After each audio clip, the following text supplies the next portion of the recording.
Contoh soal dan pembahasan reaksi redoks. Yang pertama, ini ada soal bilangan oksidasi nitrogen yang paling tinggi terdapat pada senyawa. Nah, maka kita hitung satu persatu biloks nitrogennya. Pada poin A, oksigen kan -2, maka nitrogen di sini +2 ya. Nah, kemudian oksigennya -2 kali 3, -6, maka +6 bagi 2 diperoleh +3 ya. Kemudian oksigennya -2 kali 3 -6 ditambah 1 -5 ya, maka nitrogennya jadi +5. Kemudian yang dodol ini ada +1 kali 4 +4, maka -4 bagi 2 -2. Yang E, klorida itu -1, kemudian +1 kali 4 dikurang 1 itu +3, maka nitrogen di sini -3 ya.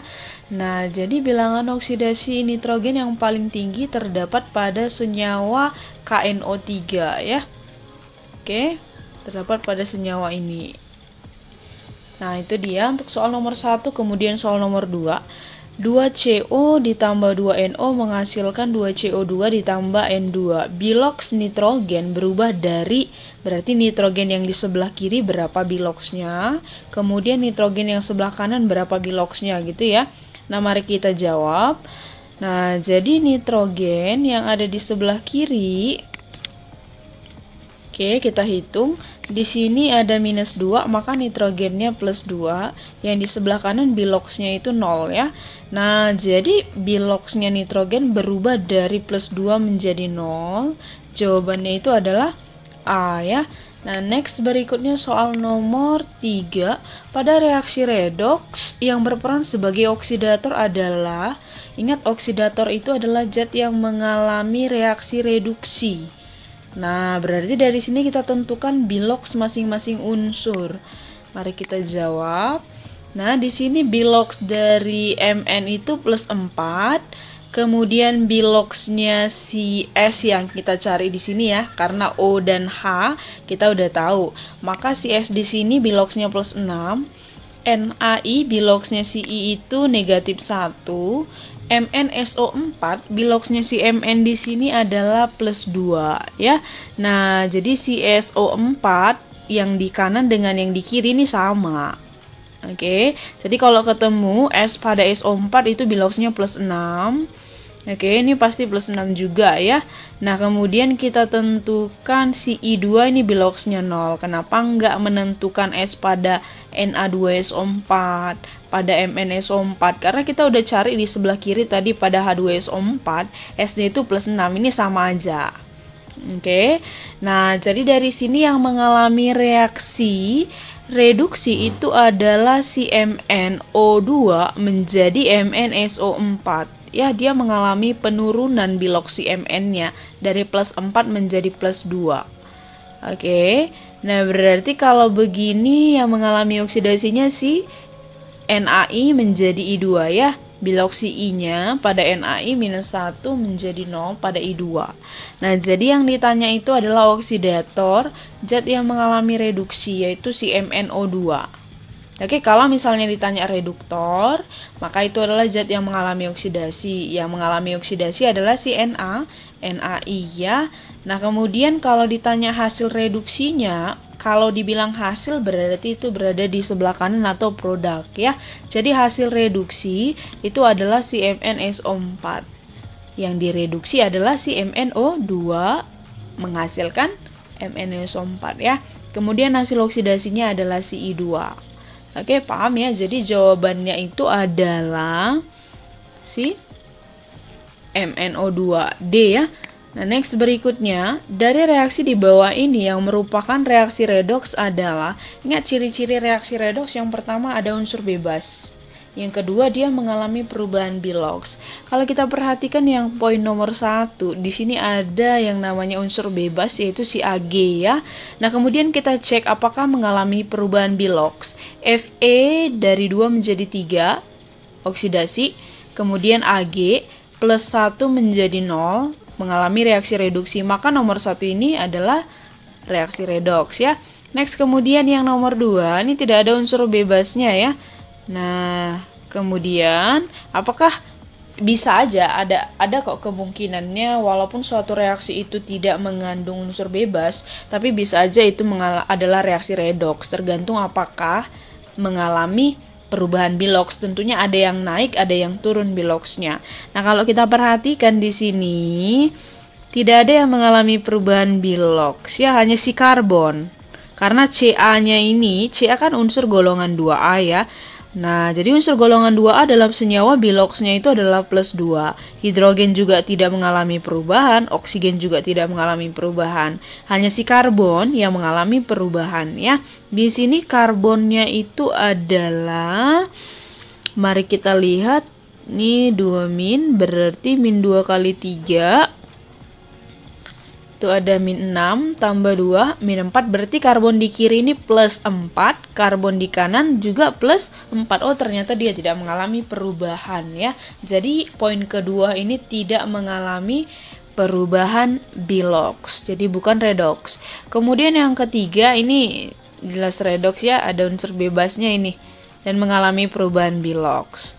1, si Cu dia mengalami reduksi, si Zn mengalami oksidasi 1,3 ya. Nah, kalau yang 4, no, ini tidak mengalami perubahan biloks. Ag di kiri plus 1, di kanan juga plus 1. Cl-, ini Cl- juga ya. Jadi biasanya ciri-ciri dari reaksi redoks ada unsur bebasnya, kemudian yang kedua mengalami perubahan biloks. Harus ada yang mengalami reduksi, kemudian ada yang mengalami oksidasi ya. Itu dia, jadi jawabannya kalau 1 dan 3 benar, jawabannya adalah B. Kemudian kita bahas soal selanjutnya, soal nomor 5, reaksi berikut yang bukan merupakan reaksi autoredoks. Ingat, reaksi autoredoks adalah satu zat mengalami reaksi oksidasi dan reduksi sekaligus. Oke. Nah, kemudian biasanya ciri-cirinya kayak gini, satu zat menjadi 2, tapi dengan catatan harus mengalami perubahan biloks ya. Nah, jadi kalau kita perhatikan di sini Cl-nya ada 1, di kanan ada 2. Maksudnya ada 2 senyawa yang mengandung unsur Cl, gitu ya. Ingat, cek kembali apakah terjadi perubahan biloks atau tidak. Oke. Autoredoks, satu zat mengalami reaksi oksidasi dan reduksi sekaligus ya. Ini kita cek biloksnya langsung aja yang A. Ini 0 ke minus 1 reduksi, ke plus 1 oksidasi. Berarti ini reaksi autoredoks. Next yang B, Ti plus 3, ini plus 4, ini plus 2. Satu zat mengalami oksidasi dan reduksi sekaligus. Kemudian yang C, si S-nya ya, yang kita lihat 1 menjadi 2, kemudian di sini plus 6, plus 6, plus 4. Cepatnya gini aja, di sini kan SO4, SO4. Kalau misalnya sama anionnya, ini SO4 yang mengandung S, SO4 2 min ya, yang mengandung S, itu sama. Biloksnya pasti sama ini ya. Jadi di sini adalah reaksi redoks biasa. Si S menjadi SO2 ya, H2SO4 menjadi SO2, mengalami reaksi reduksi.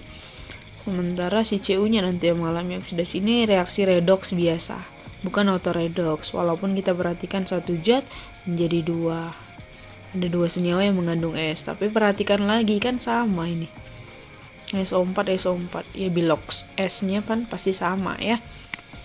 Jadi yang C bukan autoredoks. Yang D kita coba lihat, ini plus 1 mengalami reaksi reduksi dan oksidasi sekaligus, benar ya.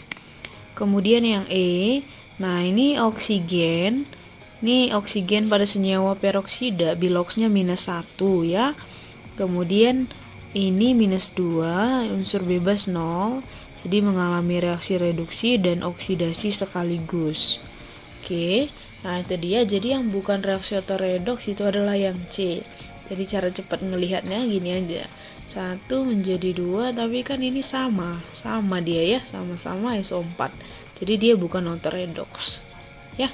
Gitu dia. Berarti jawabannya adalah si C. Intinya kamu pastikan kembali harus mengalami perubahan bilangan oksidasi.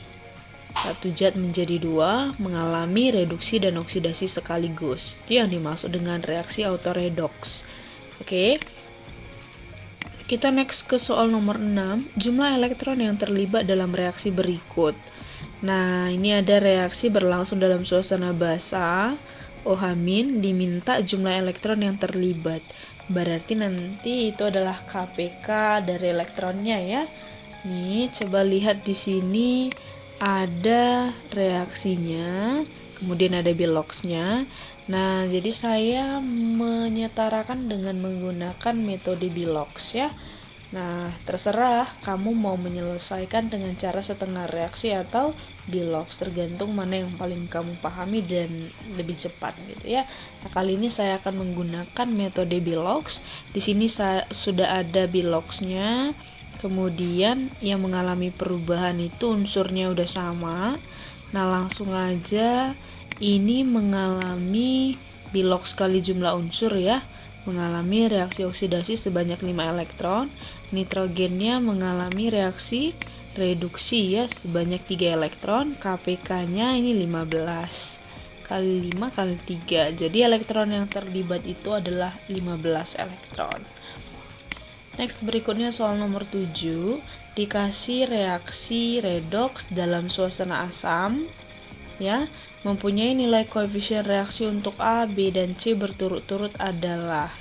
Nah, jadi kita harus setarakan dulu reaksi redoksnya. Saya menggunakan metode bilox. Ini sudah ada biloxnya masing-masing dan unsur yang mengalami perubahan bilox juga sudah setara jumlahnya. Langsung saja bilox dikali jumlah unsur tetap, ini juga plus 7, oksidasi 5 elektron, kemudian si Pb nya 2 elektron, KPK nya 10 ya, kali 5 kali 2, maka ini hasilnya begini. Oke, ini H positif dengan H2O kita abaikan dulu. Kita langsung ke tahap muatan. Di kiri sama dengan 0, di kanan minus 2 ditambah 10 itu plus 8. Suasana asam berarti ditambah H positif di sebelah kiri ya, sebanyak 8. H di kiri ada 8, H di kanan belum ada, maka H2O yang ditambah sebanyak 4. Nah, yang ditanya A, B, dan C. Koefisien dari MnO itu ada 2, koefisien PbO2 ada 5, koefisien H positif ada 8. Berarti 258 ya. Jawabannya adalah A. Kemudian ini ada soal nomor 8 yang terakhir. Sebanyak 0,3 mol SN2 positif tepat bereaksi dengan 0,1 mol Cr2O7 2 negatif menghasilkan Cr3+ dan ion SnX+. Artinya biloxnya si Sn di sini plus X ya. Sesuai reaksi berikut belum setara, maka nilai X adalah, nah ini adalah stokiometri pada reaksi redoks. Jadi intinya reaksinya kamu setarakan dulu. Yang namanya mol itu sebanding dengan koefisien ya. Nah, langsung aja kita setarakan. Saya menyetarakan dengan metode bilox. Ini sudah ada biloxnya. Ini plus 6, kenapa? Minus 2 kali 7 min 14, berarti tambah 12 lagi supaya minus 2. Tuh kalau CR-nya ada 2, maka bilox CR ada 6 ya. Ini plus X, kita lihat si CR mengalami reaksi reduksi, maka si Sn mengalami reaksi oksidasi. Nah, dari sini kita setarakan jumlah unsurnya, udah sama, jumlah unsur yang mengalami perubahan bilox ya. Kemudian di sini ada bilox kali jumlah unsur mengalami reaksi oksidasi ya. Berarti ini biloxnya di atas 2, maka A ini udah jelas salah. Ini mengalami reaksi oksidasi, selisihnya X dikurang 2 elektron. Kemudian si Cr, bilox dikali jumlah 12 ya. Bilox kali jumlah plus 6, mengalami reduksi sebanyak 6 elektron. KPK-nya tinggal dikali silang aja. Ini kali X dikurang 2, yang di bawah dikali 6. Maka koefisiennya seperti ini ya. Ingat, koefisien sebanding dengan mol. Artinya 6 banding X kurang 2 itu sama dengan 0,3 banding 0,1. Ini ya konsep stokiometrinya ya, perbandingan koefisien sebanding dengan mol dengan catatan reaksi sudah setara. Oke, maka 6 koefisiennya 6 banding X dikurang 2 itu sama dengan molnya 0,3 banding 0,1 diperoleh X-nya sama dengan 4. Maka jawabannya adalah D. Oke, sampai di sini dulu penjelasannya. Jika ada yang mau ditanyakan boleh komen di bawah ya. Sampai ketemu di part berikutnya.